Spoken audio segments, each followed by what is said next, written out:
Hey guys, for today's episode is gonna be haul.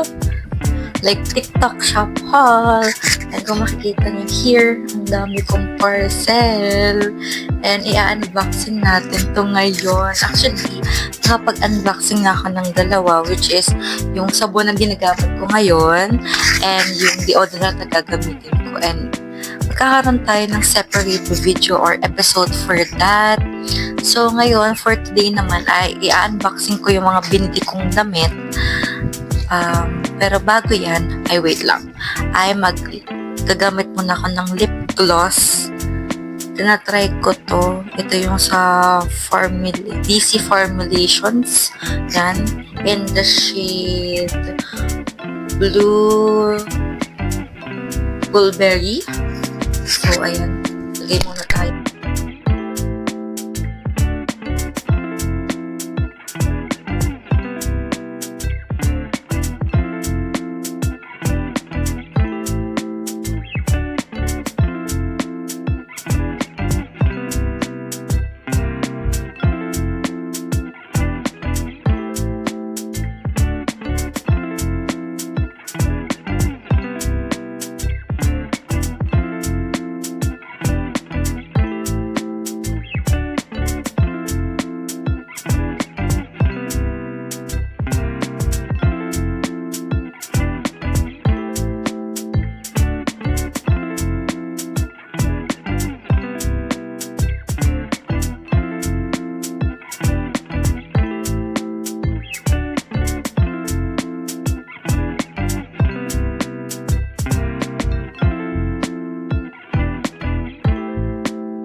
So, ayun guys, nag-video ko kanina ng haul, nag-unboxing ako. Hindi pala nag-aano yung audio ng video. So, wala na. Pero ipakita ko na lang din with matching. Wait lang, where's my phone? With the prices, I think. With the prices and yung haul. Kasi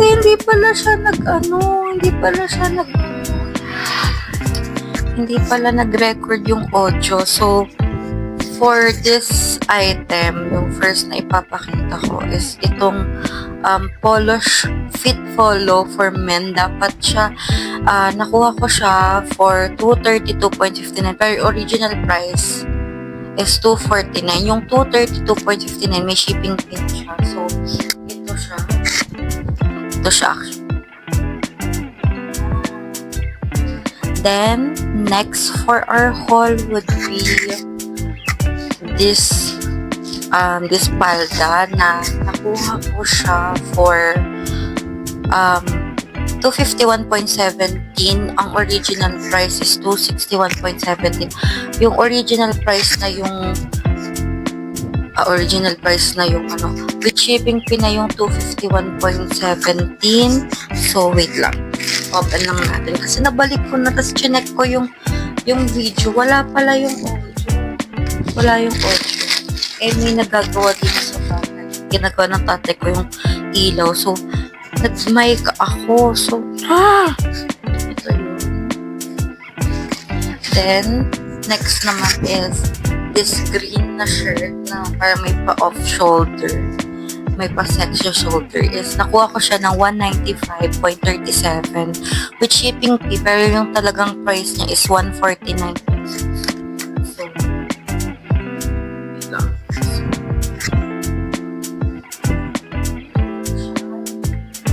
pag ganun siya, wala na naman yung mic. Then, ang second naman is magkasama tong dalawa, which is itong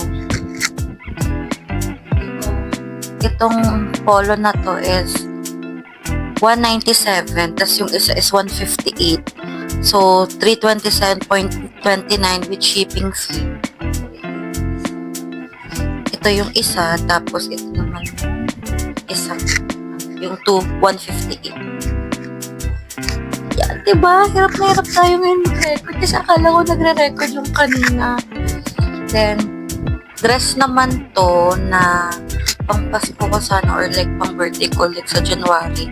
The original price nito is 319 pero nakuha ko siya na may shipping fee na 287.10 lang, which is sobrang parang babaeng marangal ka dito. Like para siyang modern Filipiniana yung description ng mga bumili dun sa shop na yun. Black and white. Kasi black and white talaga ako. Yun lang yung kilala kong kulay na like bagay sa akin. Then, the second naman or like second to the last na item is itong semi-crop top na oversize kay Merut na original price or yung price talaga ng item is 369 pero nakuha ko siya ng 389.19 with shipping fee na yun.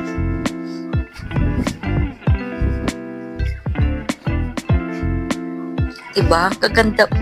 Most likely, lang siya.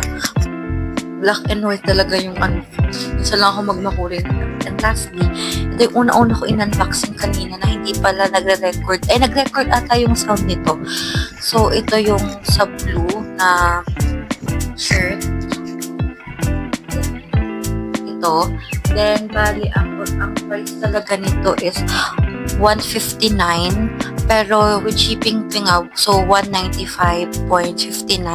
Bali, lahat-lahat ang nagastos ko dito is 1,884 pesos. Ni-round off ata ni Kuya Rider. Ang compute ko lang kasi is 180.79 pero naging 1,884. So, ayan. Inulit ko yung pag-fill pero inalagay ko rin naman yung unboxing. Nilagay ko lang yung prices para hindi naman din sayang ang pagmamay ko kasi yun yung purpose na, no? So, ayan, see you on the next episode. Yun yung sinabi ko sa video. See you on the next episodes of Living in Adiverse. And siguro next month, by November, mayroon ulit gantong haul. Kasi currently nag-iipon ako ng mga outfit na maganda for our Hong Kong Macau trip on next year. So, abangan nyo guys! Ciao!